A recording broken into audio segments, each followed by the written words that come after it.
So once again, you're welcome to class.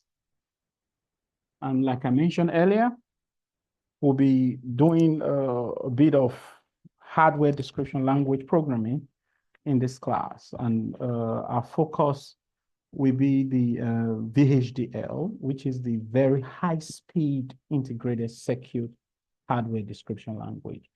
And since it's an online class, then we most likely will be using the ModelSim to play with this programming system. But when you guys resume on campus, then we may be able to play with the FPGA boards that we have on campus. Okay, good. So we'll just introduce the class before we go into the in-class presentations, and then call it a day. Okay, so this is our introductory class. And if you've got any question, please feel free to indicate by show of hands so I could just get you on board, okay? If there's anything you want to be clarified or whatsoever. So, okay. So this is what you already know. Excuse me. The fundamentals of computer organization and architecture. And from your previous lectures till date, from your digital electronics to your computer programming and the likes, which you have been taking all the way from your second year till your fourth year right now, we've been able to draw a very clear line of distinction between computer organization and computer architecture, okay? So we say that the architecture has to do with the design of a computer, right? Of the computing device, while the organization has to do with how it works, okay? So we liken the computer architecture to be the software designer's perspective in terms of designing the computing device. And oftentimes we want to liken the computer architecture as a word to instruction set architecture, okay?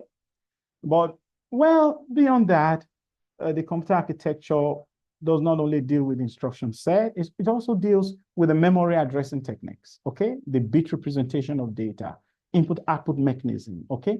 While the computer organization actually deals with all of those things you've been seeing, where you see the control bus, right? You see the CPU, the memory, the peripheral, and how they connect, more like the hardware connection, okay? So you're able to say, well, the memory is here, the CPU is here, and you know, these are the bus lines, the system bus, okay? So we have the control bus, we have the address bus, we have the data bus, okay? That is organization, okay? But if we now have to move a particular process or thread or instruction from one part of that system to the CPU or to the memory or to something thereabout, then the architecture deals with that.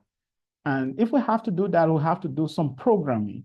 And there, that brings us to programming the hardware, okay? So I think that's what we're going to be spending most of our time on this time. So we just want to take things a little, want to tweak it a little, because the curriculum draws title from what you already know, okay? So if we want to replicate what you already know, then there should be some level of advancement, right? Can I get any feedback from you in class? Are we on the same page right now? Yes. Yes, sir. Okay. Yes, sir. Perfect. Perfect. Okay, so this is just a brief description of the organization of a computer, okay? So at this point, you can see the input devices, how they are connected through the address bus, through the data bus, through the control bus, okay? This is more like the physical hardware realization of the computing device. Then we have the central processing unit where you have your processor, then we have the memory, and then we have the output devices, okay? And this is what you already know. So we really don't want to waste too much of our time on all of these, okay? But we'll just run through them. So we can now say that a computing system from the organization's perspective, consists of three basic components.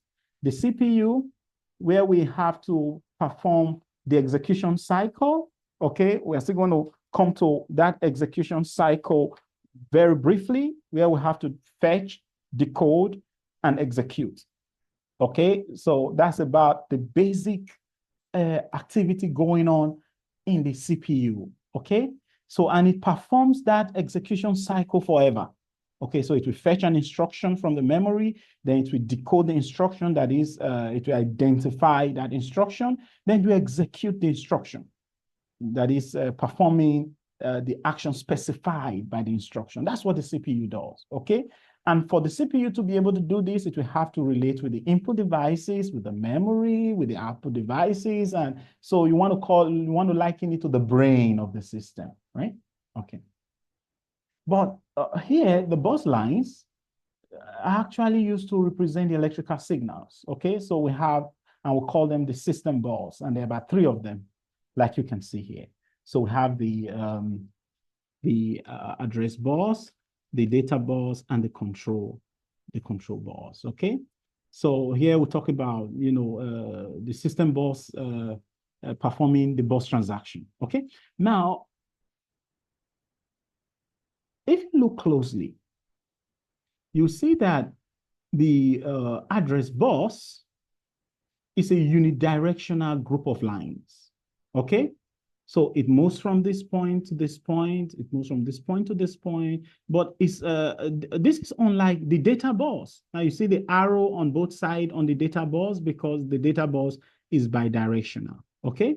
Then we have the control bus, which carries the synchronization signals, okay? So now, well, that's just a brief. We have some other lecture notes online, which I would love you to go through. So now, before I move on to other basic activities, then I'd love us to introduce the VHDL, okay? And I'll be introducing the ModelSim at the same time, okay? So let's quickly do this, because we do not have the luxury of time. So now when we talk about the VHDL, or some of you may talk about Verilog, okay? It is the hardware description language, okay? But this time, this stands for Very High-Speed Integrated Circuit Hardware Description Language. And the reason, let's say I prefer it, is because it is an IEEE industry standard for hardware description language, okay? So what you should know is that the hardware description language is a software programming language, okay? This is software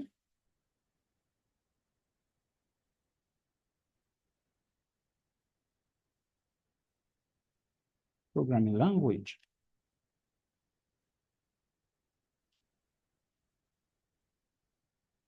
That is used to model a piece of hardware.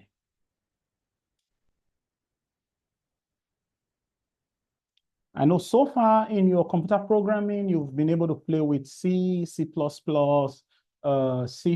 you've been able to play with Python, you know, you do Java, you do JavaScript, and all of those. Now, all of those are software, okay? You know, you want to develop website and you want to do system programming, you probably want to develop the operating system that will be able to talk to the hardware, you know, then you use C most of the time, okay? And you want to program on Linux. You want to go Linux because of security. And Linux is based on C, right? But this time we are going, we are making a little shift from software, from programming software to programming the hardware, okay? But this time we are using software programming language to do that, okay? So we want to use that to model the hardware, okay? And two ways, we have two basic ways we do this modeling, okay? Because right now, don't forget, we are modeling hardware using software programming. So it could be behavioral,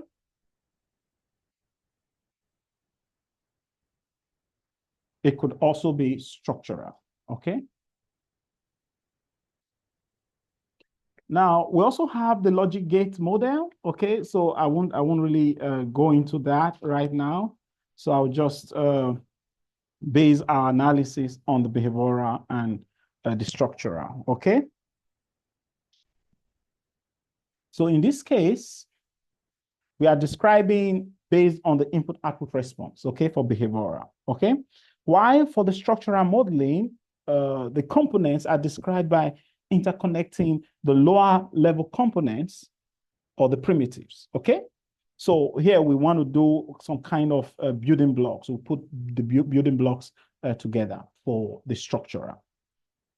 Now, all of these, how do I put it now? All of these still sounds a little vague because we want to do our programming. So we want to see how the VHDL interface really looks, right? So I wouldn't want to talk about the register transfer level right now and all of those. So I will just go straight into the VHDL itself, okay? So when we talk about VHDL, it's a language, like you already know, okay? And it consists of two sets of constructs, the simulation construct and the synthesis and simulation construct, okay?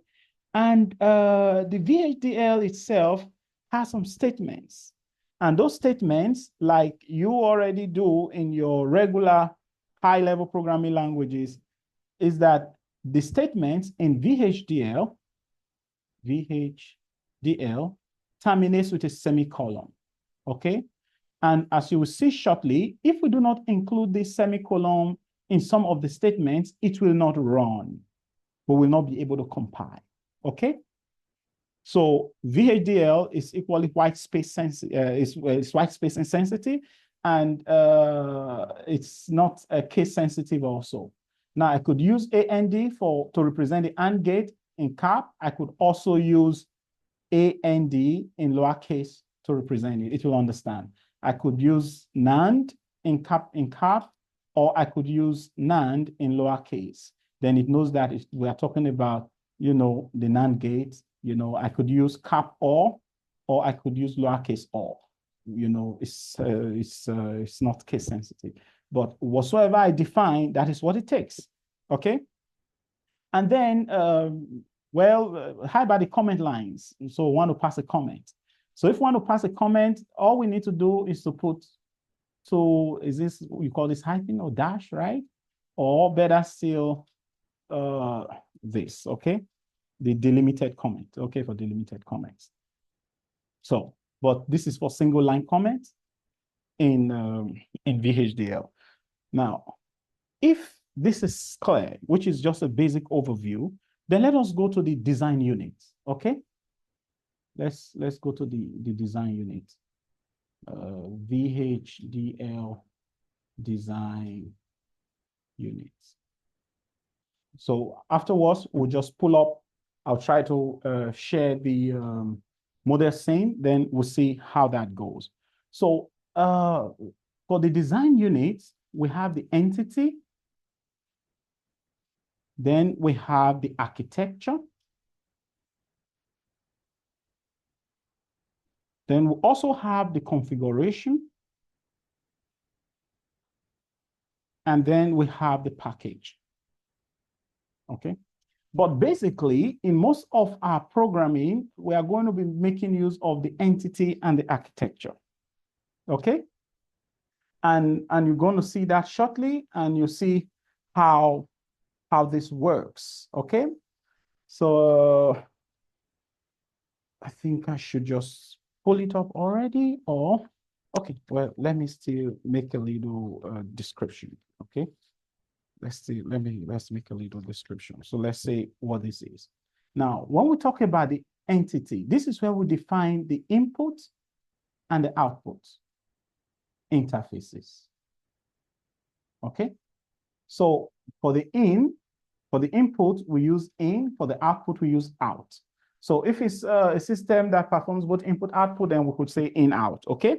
But conventionally, as you see, we use in and out for the interfaces. So we can say that the entity itself is used to describe the external view of a model. Okay, so we have a particular logic gate design, probably a very large scale integration, integrated circuit.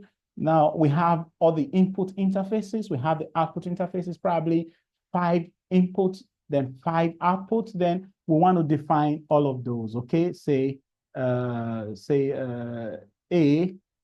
is input, B is input, C is input, then Y and Z, they're output. So we want to define them, okay? But once we do that, we also, have to declare a name for this entity. Then the architecture is what describes how the input output are connected, okay? So in other words, it describes the relationship of the entity itself. So let's assume Y is equal to A or B, then probably Z is the same as A and C. Okay? Now, we'll define this in the architecture. Okay? And then the architecture will equally have a name to it. And then we'll have to link that name to the entity. Okay? Now, the configuration is usually used to associate the architecture with the entity, while the package is more like the collection of information that can be referenced by the VHDL library. Okay? So we're talking about package declaration and all of that. Well, if you want to have a full lecture series on VHDL, then you may want to, take an extended course in that regard. But right now, I would love us to just dive in straight into seeing how all of this works. Now, your HTML, your cascading style sheet and all of that. You know how you describe the header, the body, the this and that. That's what this is, okay? So for us to be able to program in VHDL, we have to tell the entity. So don't forget, in the entity, we are declaring what we have as the input and what we have as the output. So you have a particular design. So you want to tell us, this is the input, this is the output, okay? Now, in the architecture, you want to tell us how the inputs and output connect, period. Okay, any questions so far before we move on to ModelSim and then play with a few examples so you understand how this works, then you begin to, so you could begin with your personal study. Any question, please? I'd love to get your feedback so I know I'm not just alone in this.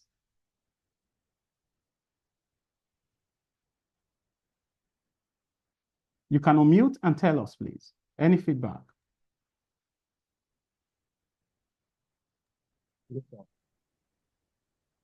Did I hear something? No.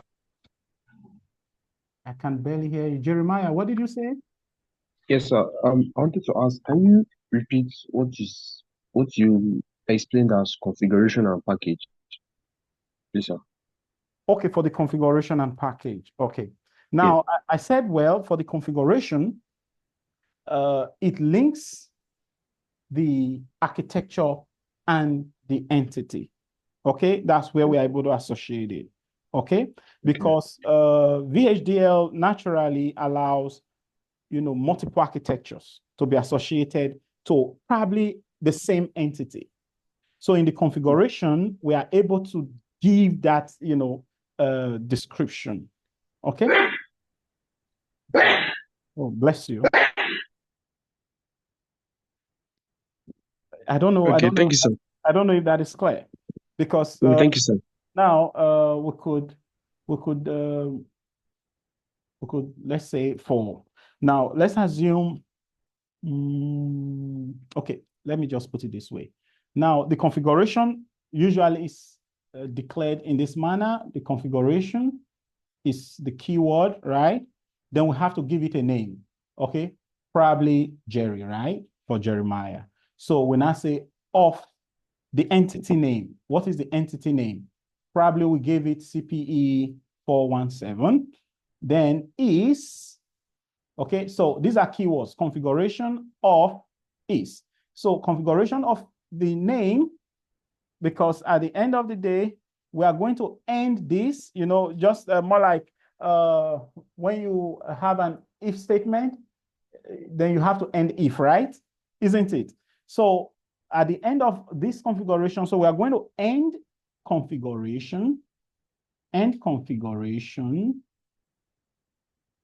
Jerry, because that is the name of this configuration. So then we can now probably put up our for statement for the instance name, column, the component name. Then we are saying use this another keyword, the entity. So the entity we are talking about, then we now put the entity name. Here we are saying CP417, then the architecture name. Okay. So in other words, we are now more like associating this architecture to this entity. We are saying, well, at this point, this component name is going to use this entity and this architecture. So if we have multiple, then that's it. Then we have to end for. Okay. Then we can now say another for, because here we can link multiple architecture to whatsoever. Then, if we now want to conclude before the end configuration, then we can now say for the instance name, which we already gave, okay, which is this, the instance name. Then we have the component name, which is this also. Then we now say use the configuration name. Configuration name in this case is Jerry. Okay. So in other words, we have declared the configuration and given the configuration a name, and we have linked it up to a particular entity. And now that entity CPE417 definitely have an architecture. Okay. So we have linked, that's the architecture name here. So we are saying that, well, this configuration have a component name, which is still this component name, but we want that component to use this entity and this architecture. So we end for, okay? Then after that, we now say for, because we want to tell, this is for this configuration, right? So, but we have to also identify the instance name that will link this this entity and architecture for that instance name. Then we now have to give the component again, and we're saying, well, this component, you have to use this configuration that we have declared for Jerry. Then we end for, then we can end configuration. So that's how the configuration works. Now, this is the same way both the entity and the architecture is declared. I don't know if that's clear. Hello? Jerry? It's not clear, Yes, sir. It's not clear, sir. It's not clear. Clear, sir. Okay, now I think all of this is all jargons. Let's go to ModelSim. And by the time we play with entity and architecture, then you see how it works. And that's how we also declare the configuration, depending on how robust what we want to do is. Okay, is that good? Can we go to ModelSim now? Yes, sir. Okay. Thank you, sir. You're welcome. Now, can you see my screen? Is my desktop screen open to you? Can you see my desktop? No. No, sir. Okay, so okay, I need to share my desktop then. So let us come back to Zoom. So I need to stop sharing this. Then let's share where's my desktop?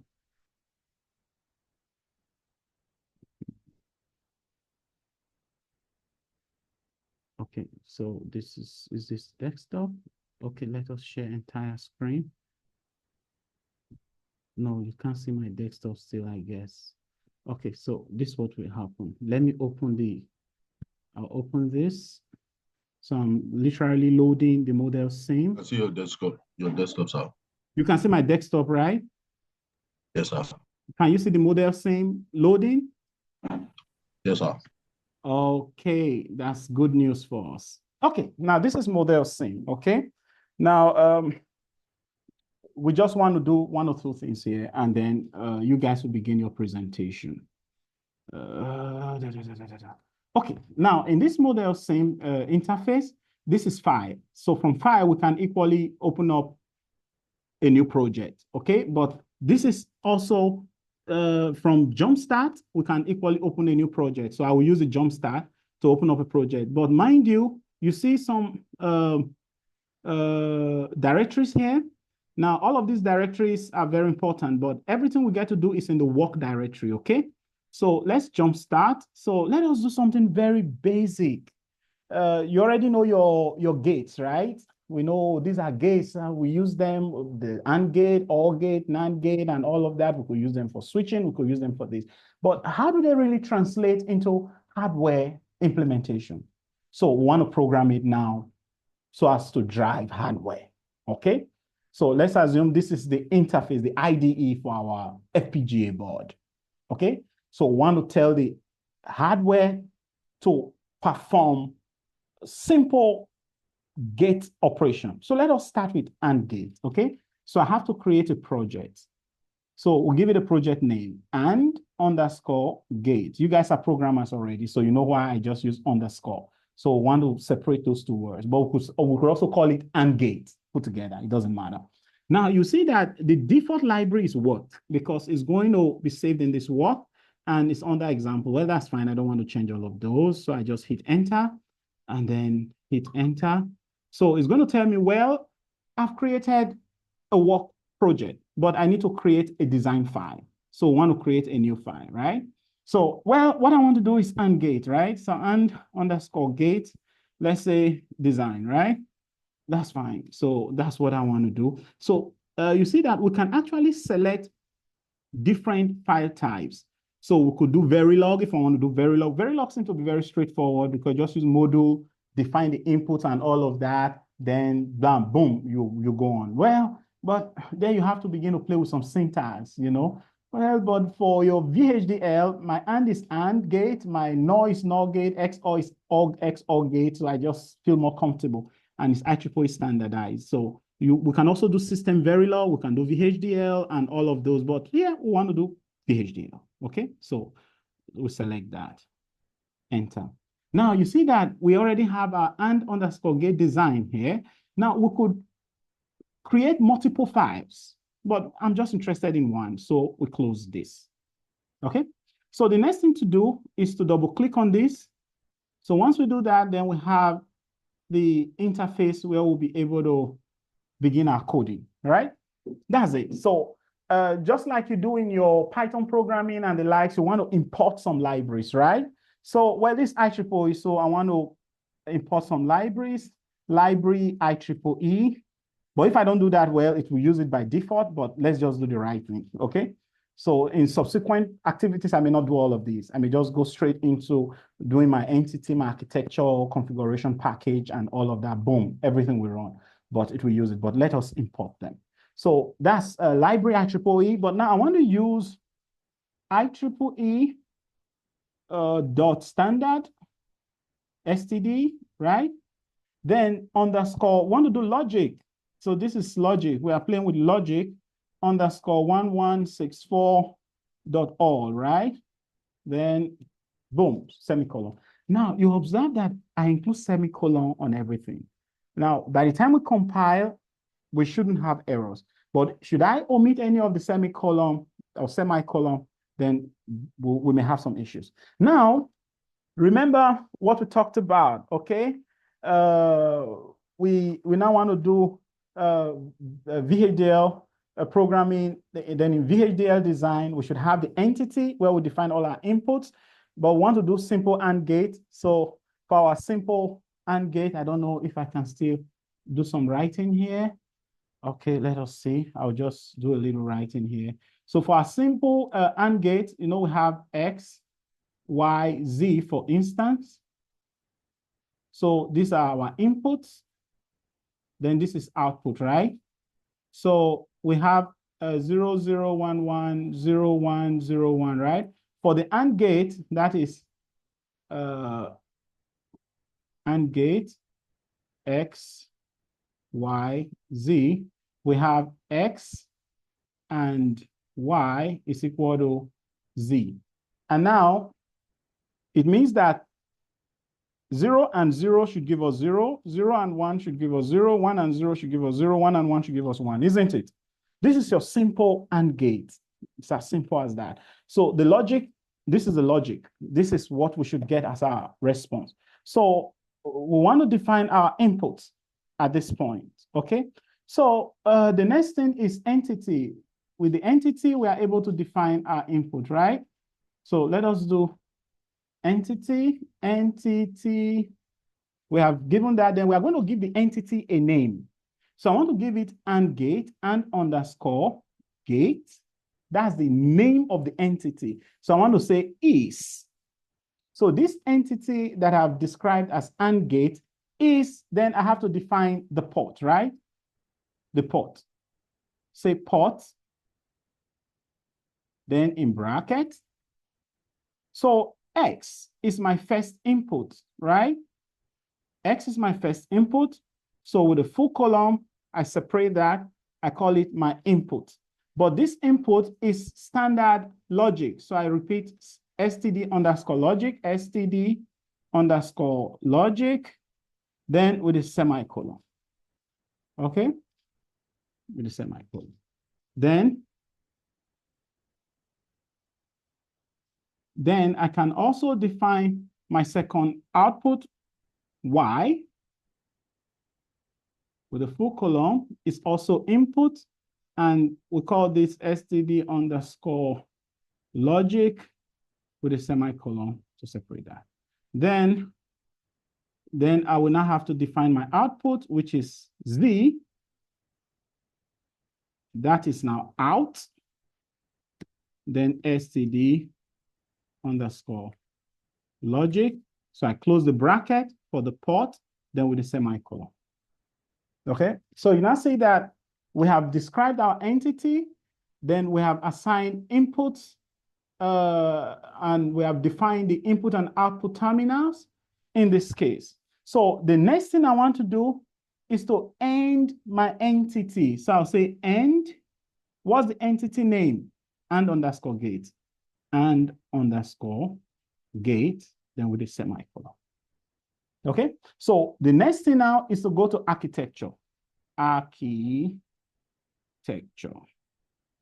Okay, so now this architecture, I'm going to give this architecture a name also. So I want to use cap letter for my architecture, but it could be anything. You know, I could use behavioral. Okay, if I'm doing behavioral modeling, I could say behavioral. Most of the time, I want to use behavioral. In some of the projects in the work directory, you'll see them shortly. You know, that's we could just do that, but it doesn't matter. Whatever name you give to it is fine. So say, and I want to use cap letter. I already use lowercase letter and underscore gate. Okay. Of, I want to link this to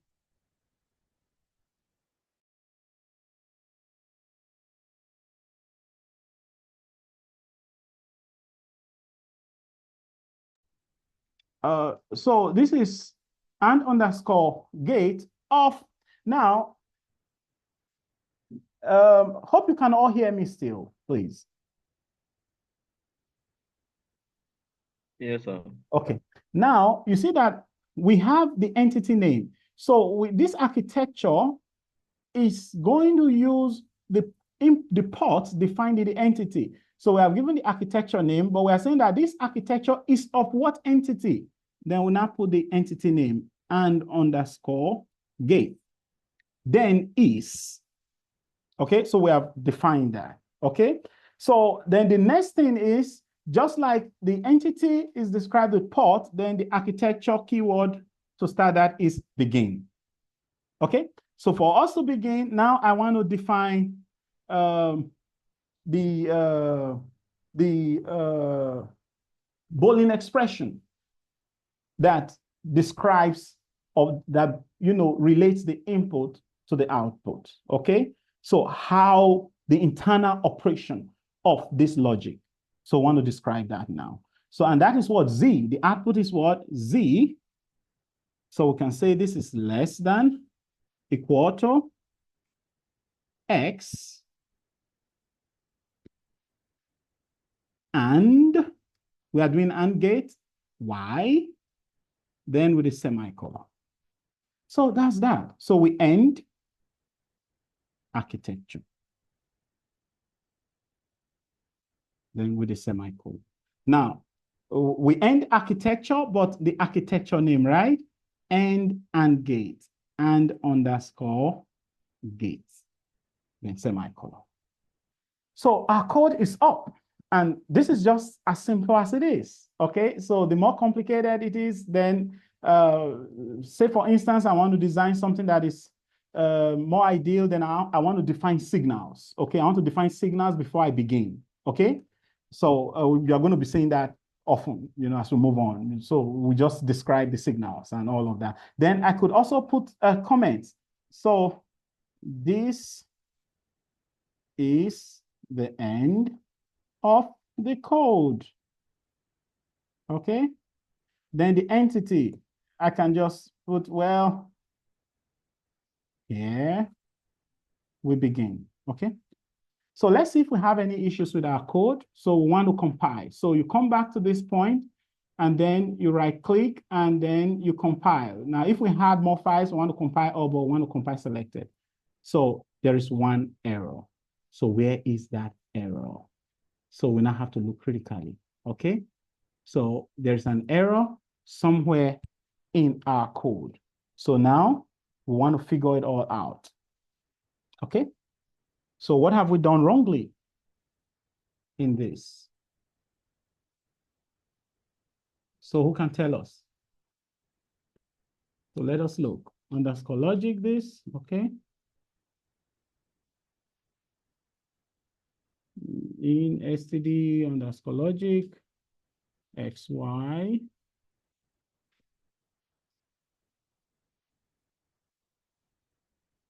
Then we have defined Z. That's our output. Out std underscore logic, std underscore logic, 1164.all. Yes. Then this, have I typed anything wrongly? I think under architecture, you used Z as a small letter instead of a capital letter. Is it small letter or cap? I think it's cap letter.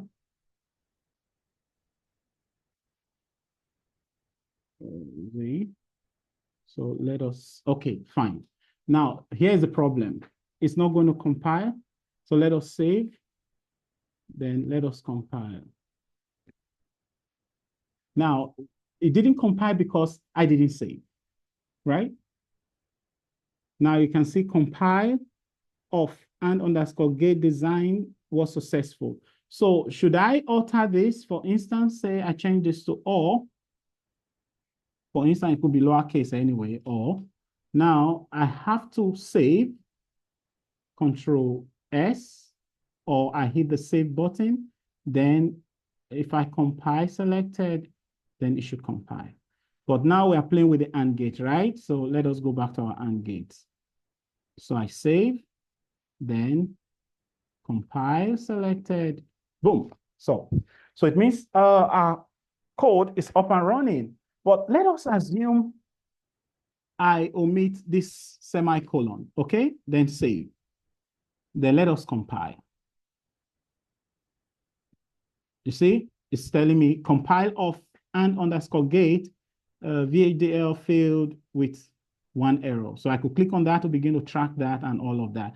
But now we just have to include that semicolon, save, and then what do we have? Compile selected. Boom. So we are good to go, right? So our code is working fine. So, but how do we test if this is working, if we have done the right thing? So now I'll come to library. So let us take this off. I'll come to library, this library here. So I'll click on my library. So I'll come check my work file.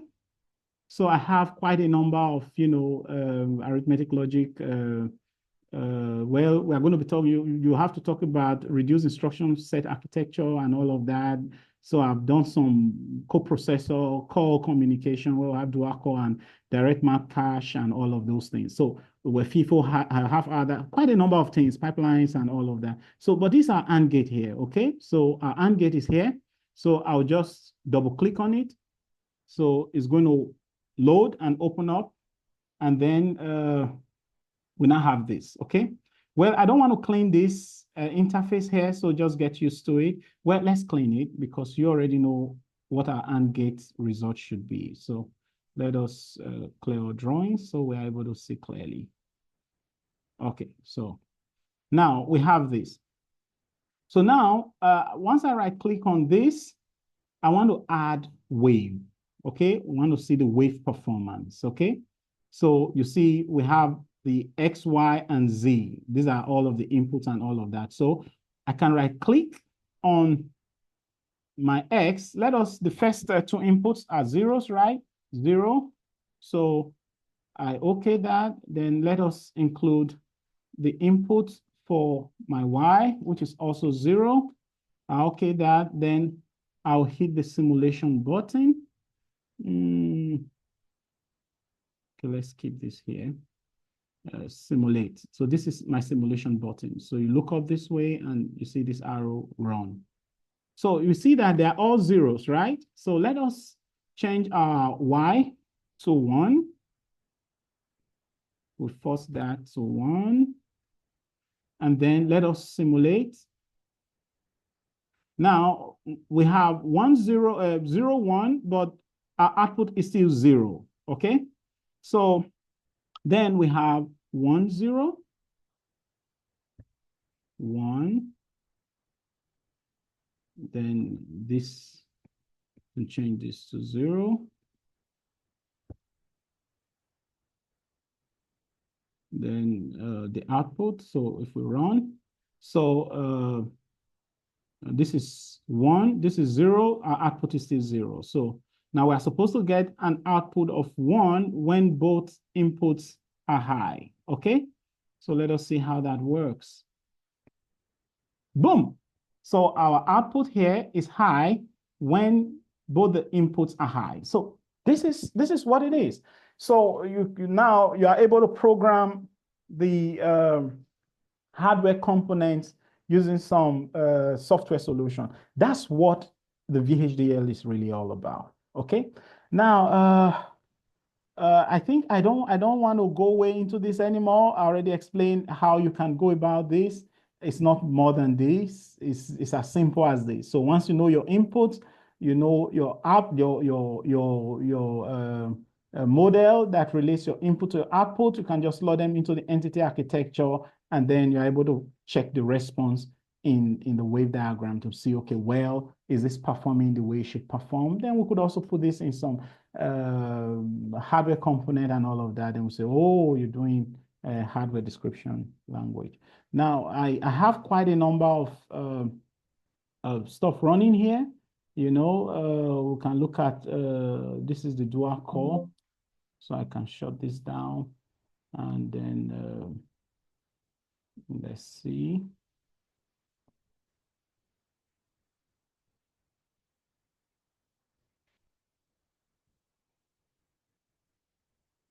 Let's see. So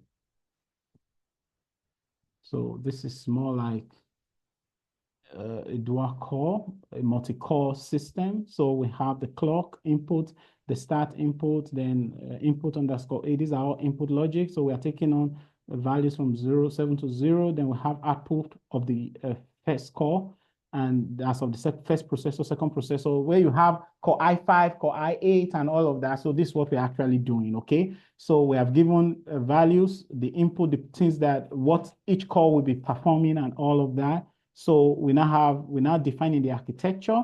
Okay, so this is the signal, okay? So, you know, I made mention of signals. We could define signals before we begin, okay? So here I want to do a core I1 result. It should take on these values, blah, blah, blah.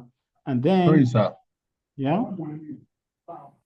Go ahead, please. I'm confused. Okay, but did you understand the simple description we made, right? Yes, I understood that first one, but like the jump between that one to this one, like Okay, no, I just opened up one of my files, okay? One of the files. I know now you guys are going to be talking about core IDs, core IDAT, co-processors, and all of the multiple core system. So I'm just showing you how it works. Okay, this is more like a dual core programming, right? So each core will perform an arithmetic activity. So in this design, I designed this such that core 1, we do simple addition, while core 2, we do simple subtraction or multiplication or something there about, right? Yeah, multiplication, yeah. So I'm doing addition multiplication here. So this is the same thing we did before, okay? We just imported some libraries, right? Then the entity. So in the entity, we define the interfaces, right? This is the port, and the same thing we did. So here I have a clock, I have start, they are all inputs that I have defined, okay? So we are doing this processor now. We are doing processor design, right? You could design Core i5, Core i10, Core i8, if there's 10, you know. So Core i8, Core i whatsoever. So you see that you want to improve on the speed of your device. Okay, Araoye, go ahead, please. Yes, sir. You talked about entities when we want to define the input and output. Mm-hmm. Yes, so you use ports. Is there like any other alternative apart from ports? Yeah, but there are, well, let me say, this is what it is, really. Yeah, entity, because we are doing VHDL. We are doing VHDL. Outside the generic declarations is ports. Okay? Yes, sir. As far as I know. Okay? It's just that, well, are there other keywords we could use instead of input, output? Yes, we have in, out. If the particular interface we perform both input and output operations. So we say in, out. So we could also use buffer, okay, for outputs with internal feedback. Okay, so all of these in, out, in, out. So there are times we could say in, out here, in, out. Then this could become buffer, you know, you get what I mean. Okay, but Yes, sir. the idea is that so long we have entity, we have to do port declaration. Thank you, sir. Okay, so I think as far as I know, with what I've been doing so far, okay, and once you do your port declaration and you begin your entity, more like your if for else if and all of those statements you're doing your regular programming, then you have to end it. So you look at this, the entity name is dual core processor, so we have to end that entity name. Okay. Well, if there are advances, I don't know, we may have to research, but as far as I know, entity, the declaration, we have to do port declaration because this is IEEE specific, right? Yes, sir. Okay, so now afterwards, we go to the architecture, right? So in the architecture, we want to tell how all of this works, but well, these are just signals, you know, I just define some signals for the result. Then begin. So this is comment line, right? We already mentioned that. So call 1, simple addition task. So the process, so we have to process the clock, then begin. Now, if we have a rising edge, so let's say the clock is 1, because we have, then we have to start with 1, right? Start is also input, right? Start is input. Start, clock, these are all defined as input, right? So we also have to. Sorry, sir. Yeah. Did you randomly call the input clock and start? Like, are those no, defined? you can call them whatever you want to call them. Okay. You can call them whatever you want to call them, right? It's their names I just gave to them, right? Okay, because I want to assign a clock because we have clock signals, right? We are doing digital signal processing. Some of you must have done flip-flops, right? So you do your clock, your reset. You remember all of those things when you talked about your flip-flops? Have you done digital electronics? Hello, class. Yes, sir. Yeah. Yes, sir. Yeah. So we want to be consistent with some theoretical basis, okay? Yeah, we don't just, though we are trying to do our thing, but we also want to align with standard practice. You get what I mean, okay? So So if I'm going to be having a clock signal, then I just want to define that, right? So then this is where this is the relationship. Let's equal to input underscore A plus this, right? So we end if, then we end process, then the second call, the process clock, then if the rising edge is this and that, then the call is this is to do multiplication. So input underscore A times that, okay? So it's just what I explained to you already, nothing, no big deal, okay? So we now give our results, then we, do all of those, then we end. Now I called the architecture behavioral here. So we end behavioral, that's all. See, this is not different from what we just did, right? Hello, are we on the same page? Yes, sir. It's not complex. So when you hear VHDL, don't get too excited or it's simple. It's as simple as this. So the simple Looking complex, sir. No, nothing complex here, really. The beautiful thing is what you need to understand is the logic, how the logic works. So let's assume I want to develop a half-adder system. So how many inputs do I have? So how many outputs, okay? So what's the relationship between this input and output? So I know the relationship between the input and output, I'm going to put all of those models in the architecture. Then in the entity, I'm going to declare that, well, this is the input, this is the output, that's all. Okay, and don't forget a semicolon, and then we are good to go, okay. So I think, okay, Mohammed Gaba, please go ahead. I need you guys to begin your presentation shortly. Yeah, so sir, is there other software we can use other than this for for hardware design? Yeah, Siemens developed this. There are quite a number of them, but I'll suggest, like I told your class rep, if possible, try to lay your hands on some of the FPGA boards we have on campus. So and most of those FPGA boards come with their IDEs, okay? So you can do the same thing on the IDEs. So if you are doing VHDL programming is VHDL programming, right? So you can do that just the same way you program, and then you probably write your sketch for your microcontrollers, and then what do? You load into your board, right? Isn't it? Yes. Yeah. The same thing you do when you have your Altera board or your Xilinx board. You do the same thing, right? Yeah. But what I wanted to understand is, well, we just need to take things a little further. We don't want to base our study on the classroom activities. This is hands-on for you. So there's nothing more to VHDL programming than this. But the skill set you are going to develop now is that it will be based on how well you are willing to get your hands dirty, right? So you just need to get on board, pick up circuits, pick up models. Okay, fine, they've done this. Try to, model them. That's why we do simplification. We do McCloskey, K mapping, kind of mapping, and all of that. We want to try as much as we can to reduce the logic, right? Because we don't want delays. We want to enhance, optimize propagation speed. We want to reduce latency. We want high-speed systems. That's why we do all of those simplification. This massive circuit expression can be realized using just a little logic. So we are more interested in the little logic that can achieve that, right? So once you're able to arrive at that, implement it here. Then depending on the board you have, well, you can just put it up there and see how it functions, how it's able to talk to all of the ports and interfaces and all of that. So when you hear of reconfigurable computing and all of that, it all begins here. Is that clear? Yes, sir. Yes, sir. Okay. So can we say this is informative for you guys right now? Yeah, it is. Okay, so Jeremiah, please tell us, let us know. Yes, sir. Please, can you go back to the code for the AND gate? Okay, for the AND gate. Yeah, this is here. Thanks, sir. So what is it you want us to talk about in this AND gate?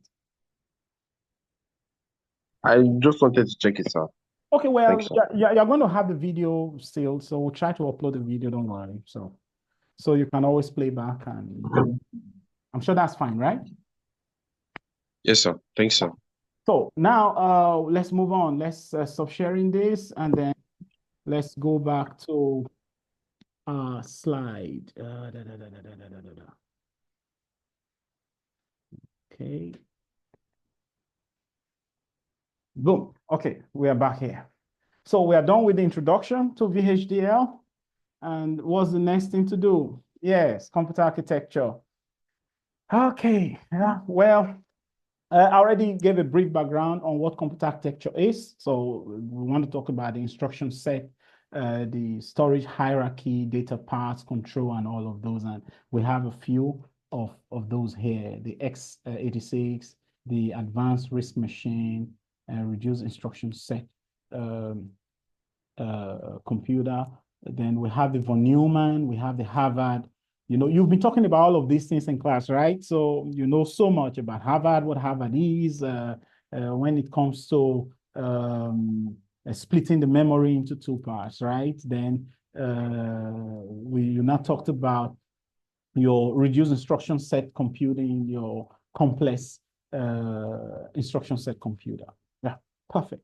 Now, although I have my line of notes here, but I will just run through so you guys can come on board, okay? So I'm supposed to run through them. Well, this is what I've got. So I won't give this lecture right now so that, well, these are the codes. So for the reduced instruction set computer, which emphasizes simplified instruction set where each instruction performs single operation. So in this case, instructions are designed to execute in a single clock cycle. But when we talk about the complex instruction set computer, it utilizes a more complex instruction set, okay? And there we now say, well, the instructions can then be executed at, you know, low-level operations, okay? So we have examples, loading, arithmetic, and all of those things. Now, well, I have an example of the VHDL code to implement, you know, this. So here we're implementing the arithmetic logic unit for a simple RISC processor, okay, with minimal instruction set. So just like we made mention, we declare the libraries, then this is the port, okay? So A, B, and we have defined the inputs and all of the outputs. Then we end that, then the architecture. So we define the signals, then we begin. So we have all of these. We are using case here. You should be used to that, your event case and all of those. So we have defined up the operation, right? The operation is also an input, OP. So the case is this: when we have this expression, then we have for addition. Then when we have this is for subtraction, so that when we select 000, then our program understands that we want to perform addition. So when we select 100, then we know it's a complement. Then afterwards we put up these, then blah blah blah. Okay.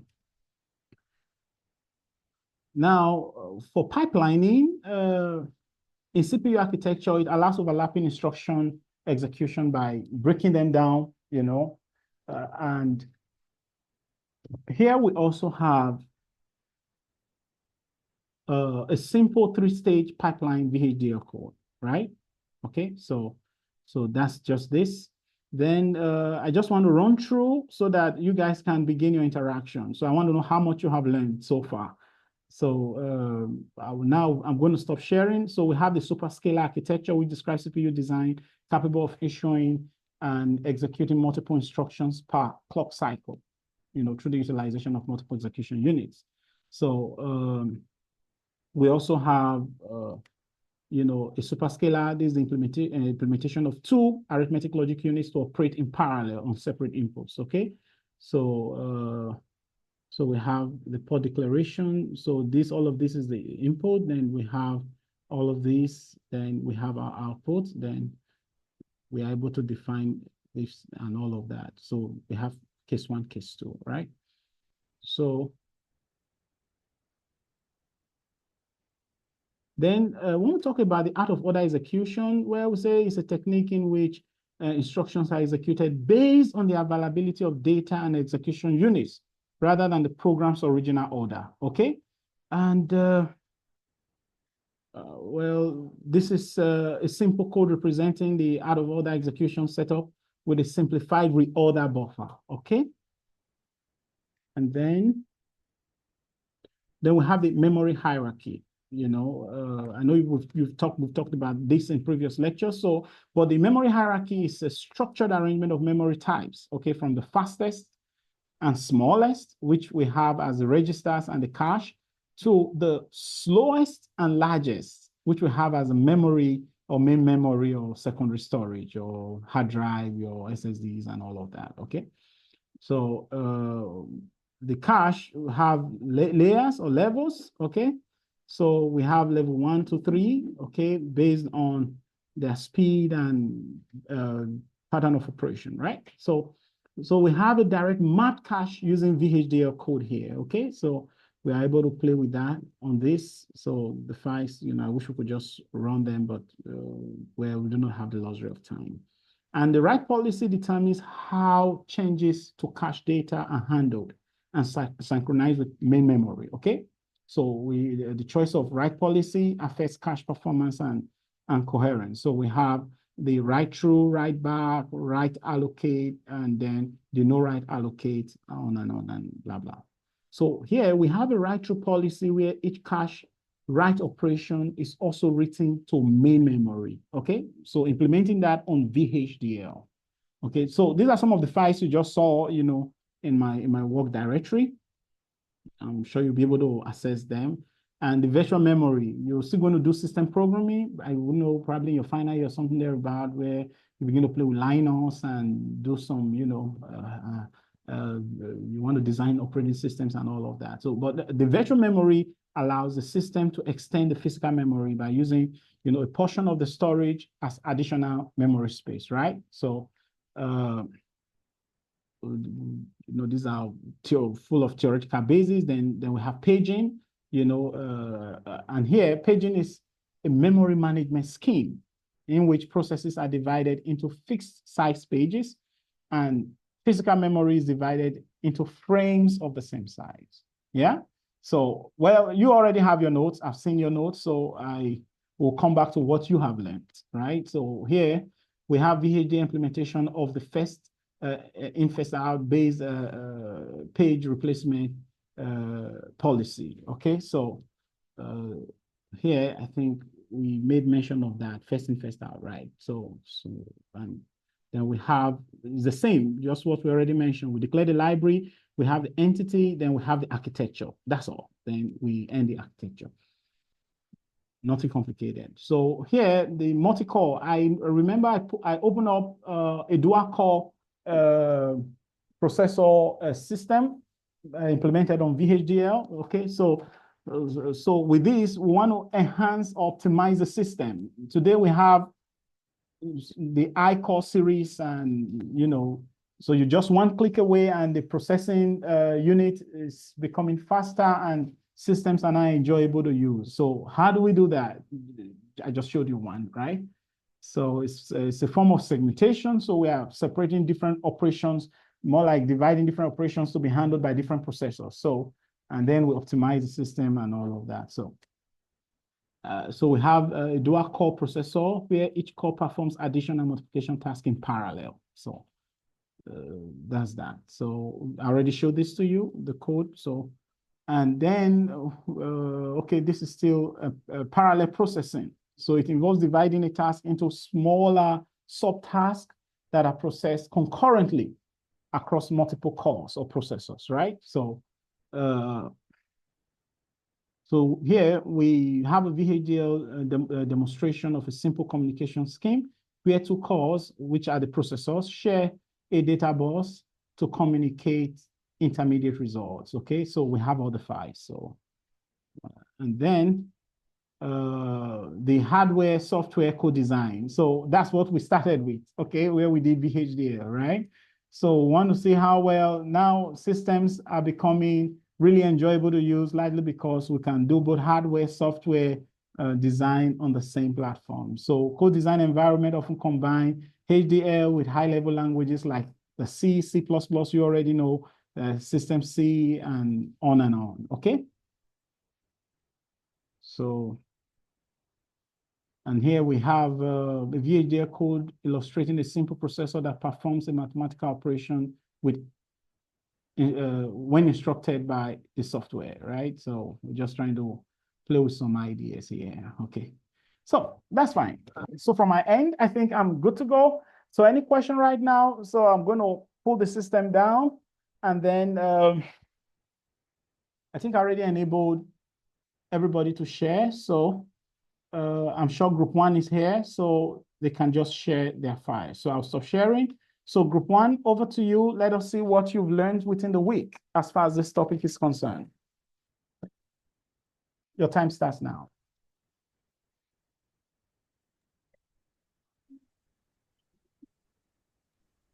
Good morning, sir.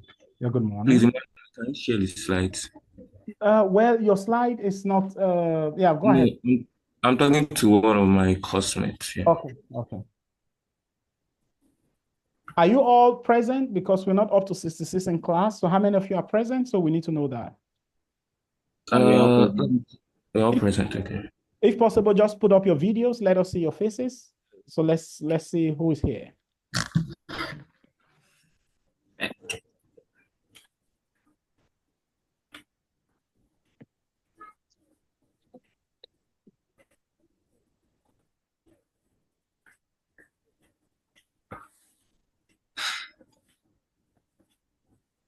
Can you see it? Are you about me? Yes, I can see it. Thanks. Okay, go ahead, please. Okay, good morning, sir. Good morning. Can you hear me, sir? Yeah, we can hear you. You are talking to the class. Okay. Good morning, everybody. So my name is Arowolo David Oluwatosin, and this is Group 1. So we are presenting our Week 1 project for the Digital Computer Technology course. So we've worked together on different aspects of the Week 1 topics.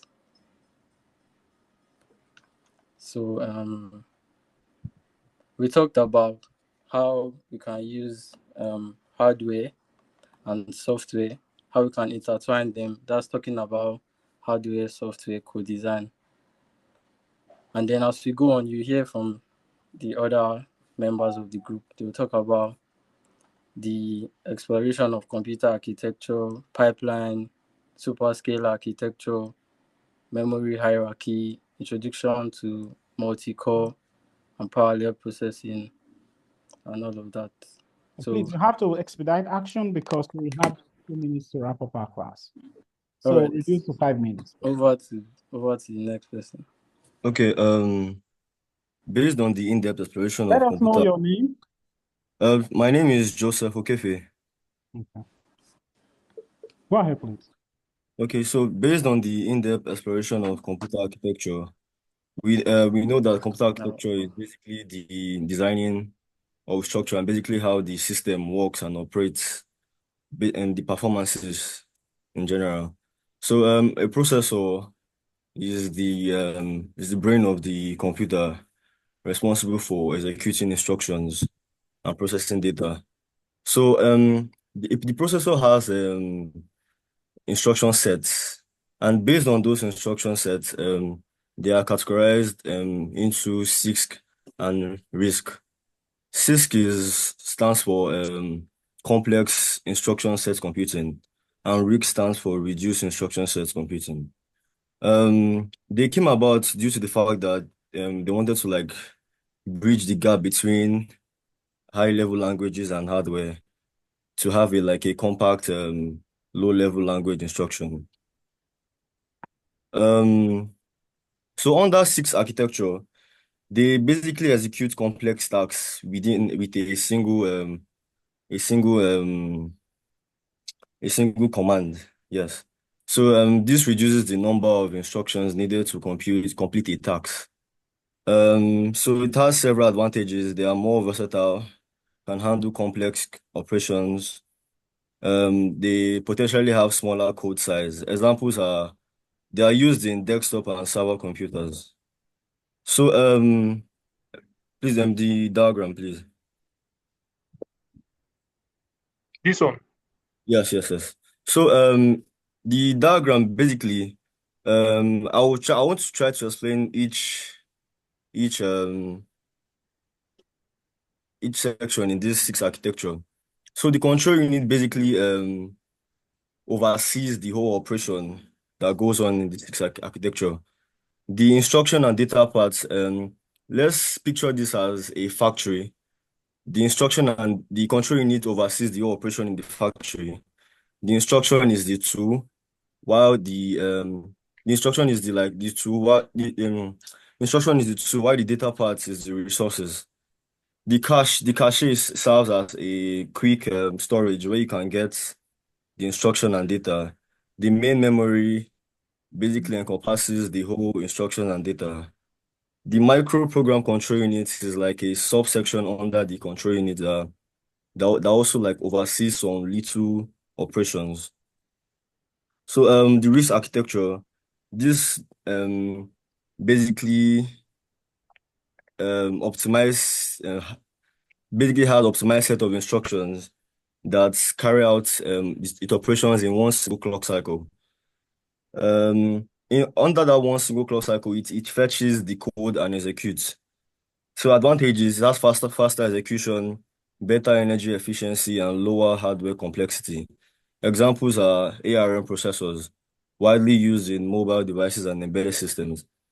Embedded systems are basically special systems that perform special tasks. So the diagram is they basically have the same function, the RISC architecture. So the main memory encompasses the instruction and the data. The instruction cache is like a storage that you can access frequently used instructions.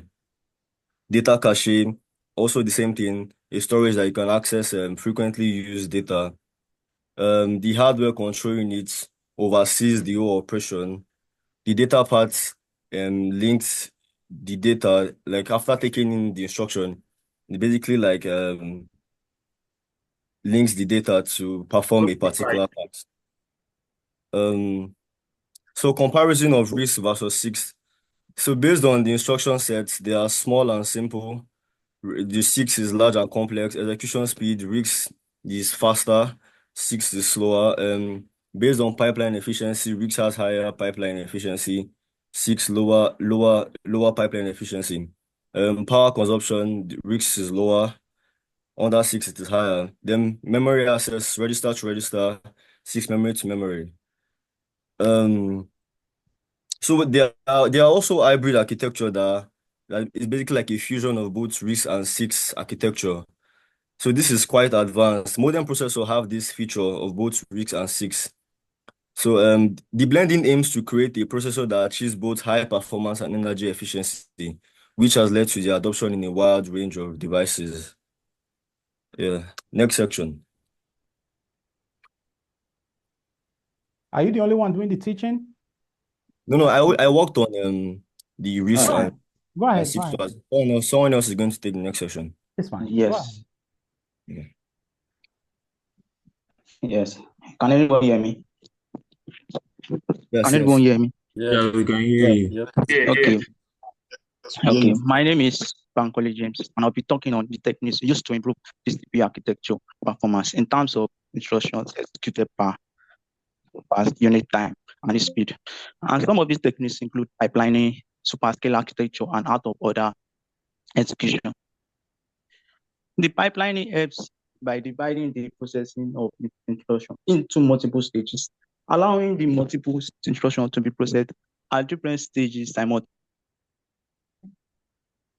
That way, the number of instructions executed per unit time can be increased without increasing the clock speed. The stages include in pipelining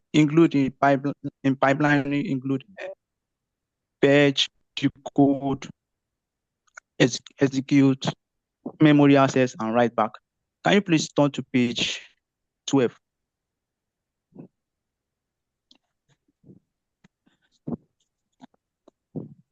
Yes.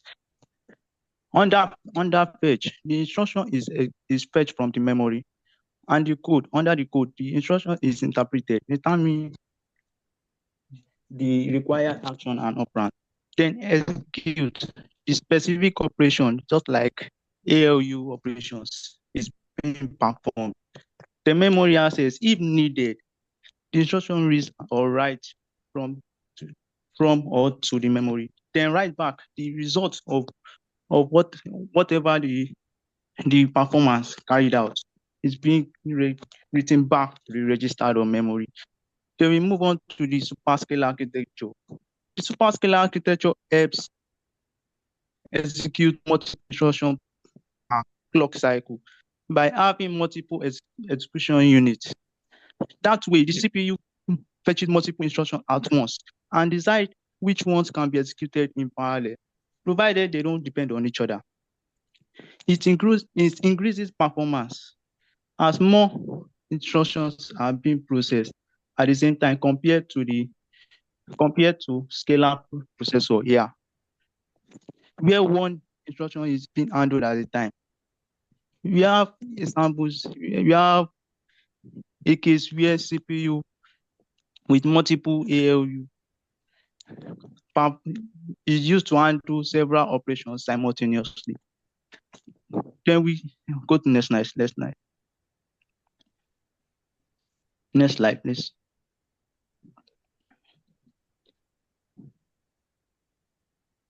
I can't see. Okay. Then we have out of order operations, out of order execution. This allows CPU to execute instructions as soon as the necessary data and the execution unit are ready, like they are ready, they are available, rather than following strict order, waiting for programs, or let me say, rather than following strict order as they seem to appear in program. Yes. Say an instruction depends on the previous program. Let's say yes. The CPU will temporarily skip that program, that instruction, and execute the next instruction. And after executing the next instruction, then may return back to the skipped one. Since the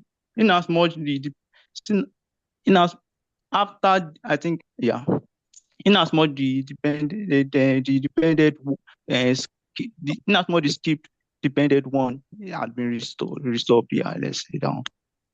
This helps reduce store time by utilizing computer resources more efficient and effectively, especially where instructions are being delayed for data. So this technique helps bypass, or let's say, this technique helps increase speed and improve efficiency. Yeah. Thank you. Next person. Over to the next person. Next section, please. So my name is Abraham Tuashi. I will be providing an introduction to multi-core and parallel processing architectures. So parallel computing is a computing architecture that breaks down a task into smaller pieces of problems that can be solved independently and simultaneously using multiple processors. And a subset of parallel computing is what we know as multi-core computing, where multi-core computing makes use of multi-core processors to achieve the tasks of parallel computing. And a multi-core processor in this case is just an integrated circuit that consists of two or more processing units or cores and are used to perform a specific task. The concept of multi-core architecture was introduced to address the demand for increased computing resources. Some of the benefits of parallel computing include increased performance as a result of multiple cores doing different tasks simultaneously, energy efficiency, which minimizes power consumption, better scalability as a result of the fact that the number of cores needed to perform a task can be increased or decreased as required by the nature of the task, and improved parallel algorithms. Some potential drawbacks to be aware of parallelization overhead, it might be due to communication and synchronization issues, software parallelism, memory hierarchy and bottlenecks, and the implications of Amdahl's law, where Amdahl's law simply implies that the overall speed up of a task is limited by the portion of the task that is parallelizable. Next slide. So parallel computing architectures include the shared, distributed, and hybrid memory architectures. Under the shared model, multiple processors have the same access to the, multiple models have access to the same shared memory resource. In the distributed model, the different processors are allocated their own memory resources and are instead linked over a network. And the hybrid model is just a combination of the shared and distributed memory architectures where we try to take advantage of both models. Possible applications of parallel computing include artificial intelligence, machine learning, scientific research, and its use in modern devices such as smartphones, laptops, and iOS devices. Next slide.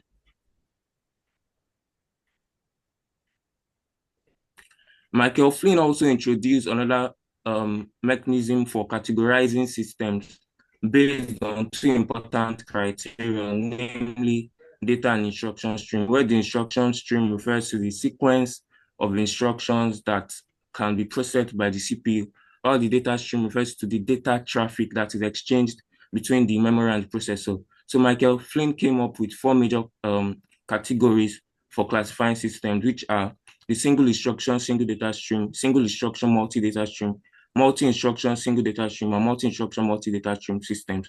And out of all the systems I just listed, if you look at the image on the right under MIMD, you would notice that MIMD supports the shared and distributed model, which makes it very suitable for performing parallel computing.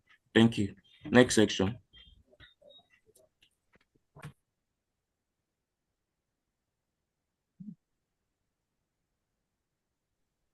So looking at our time constraint, what I will now do is this. As soon as this group is done, group 2 will ask them questions. Group 3 and all other groups will ask these guys some questions based on what you prepared in your own presentation. And then we'll call it a day for today. Then in subsequent activities, we'll begin with the in-class presentation before I do my little talk to see how well we could improve or enhance our capacity. So the goal in this lecture is not just to gather some theoretical knowledge, but to get our hands dirty in terms of doing the real thing. Okay, so I'm sure you're all comfortable with that idea. Yes, sir. We're comfortable with it. Okay. So you go ahead and be quick because in another 10, 15 minutes, we should call it a day so I could prepare, get into the next lecture. Okay? Okay. Go ahead, please. Good morning. Can everybody hear me? Yes, we can hear you.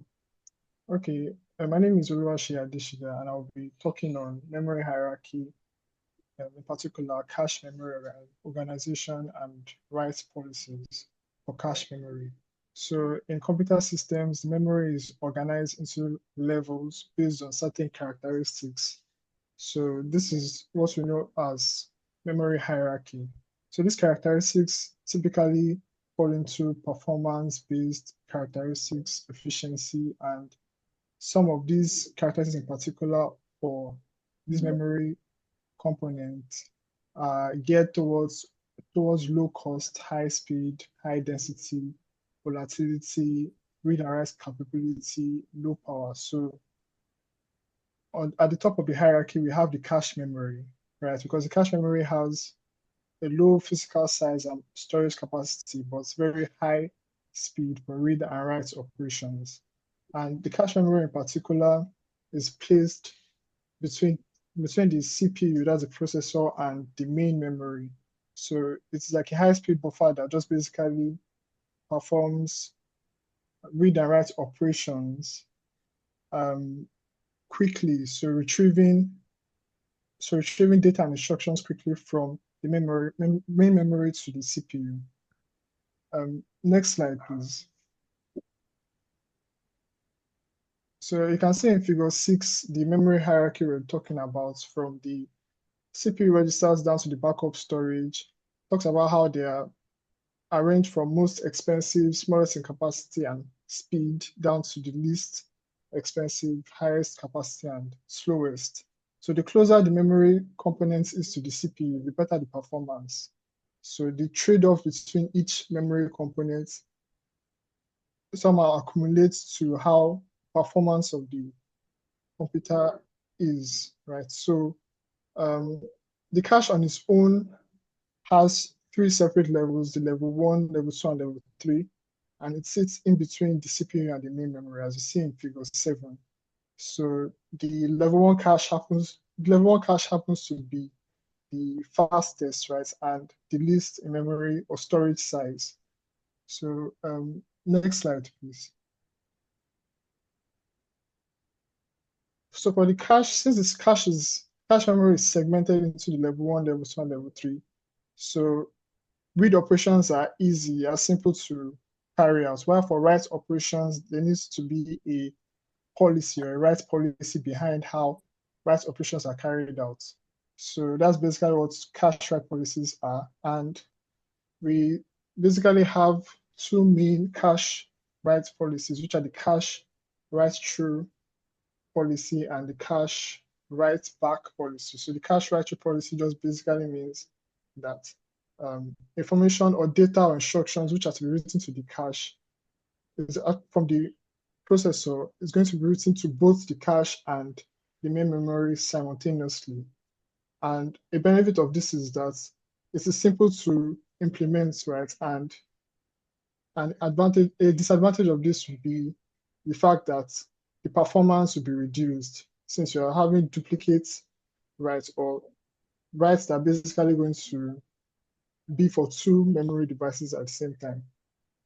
For write back cache policy, we have the processor writing to the cache first, and then whenever there is a cache line displacement, meaning whenever there's a need to write to the cache again from the main memory, then that data instruction in the cache is written first to the main memory before the cache line is displaced.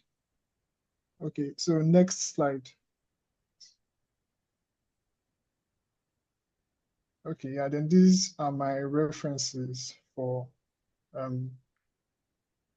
my presentation.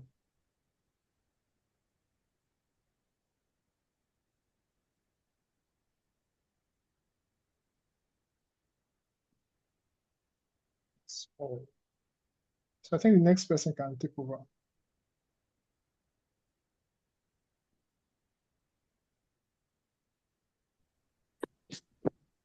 Hey, thanks, Valentine. Come on.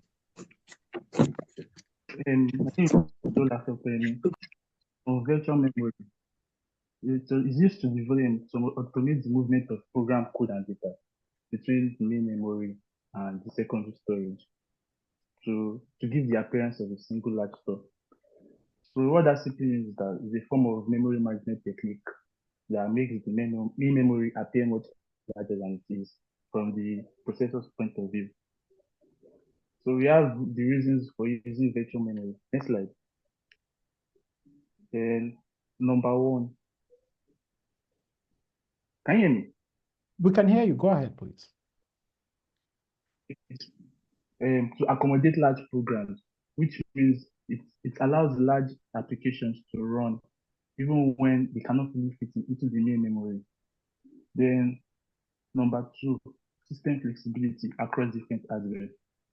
It enables the program to run consistently across different devices without taking the physical memory size into consideration. Then number 3, efficient multitasking support. It allows multiple programs to store in the memory simultaneously without there being a limit for the available memory for each program. Then we have the decoupling program and school memory address.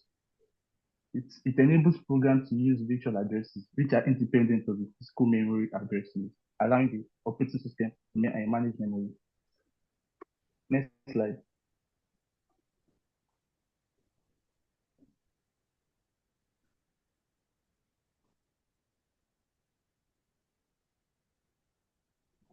Okay, this is diagram. Is this This diagram is just yeah? This is like a prepared representation of the first reason I gave for using virtual memory. So the program uses virtual address and allows the operating system to manage memory, and they are independent of the physical memory address used by the main memory. Next slide.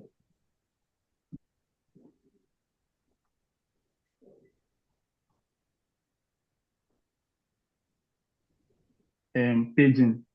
Paging is the process by which the operating system brings fixed size blocks of pages into the main memory. The typical size is 4 to 64 kilobytes. They are usually fetched from battery store or as used by the processor.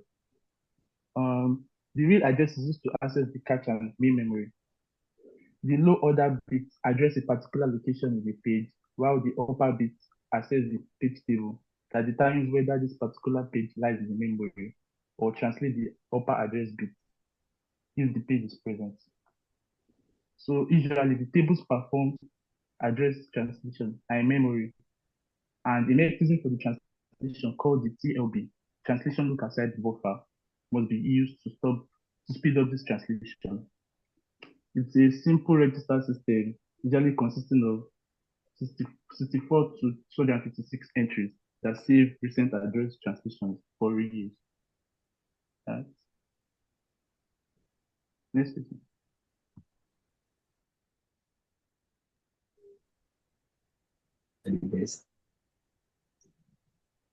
Okay. Hey, good morning.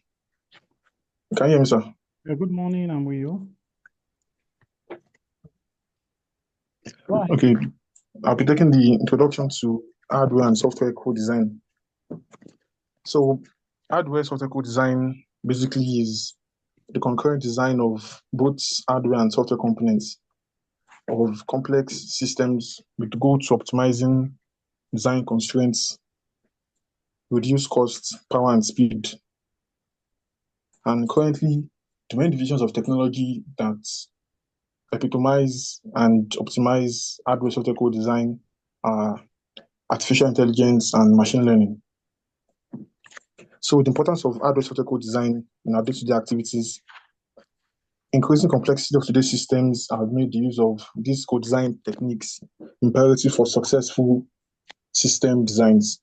So basically, the designs of systems being used currently have very, very complex, let's say, components. So incorporating this form of code design, hardware and software, is important. Also, the sale and popularity of these new products will be driven by so much anymore. Firstly, the more we are able to produce with this particular code designing technique, the more we can sell. Next slide.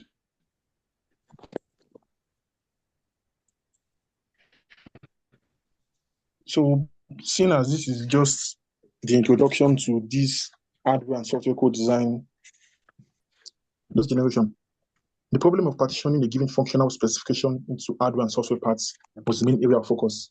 So, during the first generation, the key problem was differentiating the parts of a system that will entail software and the part that will have hardware in it. Another feature of the first generation was there was a targeted platform, which was the hardware. Like, seeing as hardware is easier to handle, it is physical, it can be held, it can be tinkered with easily. The difficult part was the software part. And in this case, it was how to implement these parts on the ASIC, the application-specific integrated circuits. Also, during the first generation of hardware software code design, there were two approaches towards achieving this design technique. You have the Vulkan and the Cosima design techniques. The Vulkan approach, developed by Gupta et al., began with the hardware-only solution and then migrating tasks to the software. So during the Vulkan approach, more attention was put on the software. But the Cosima design system was the opposite.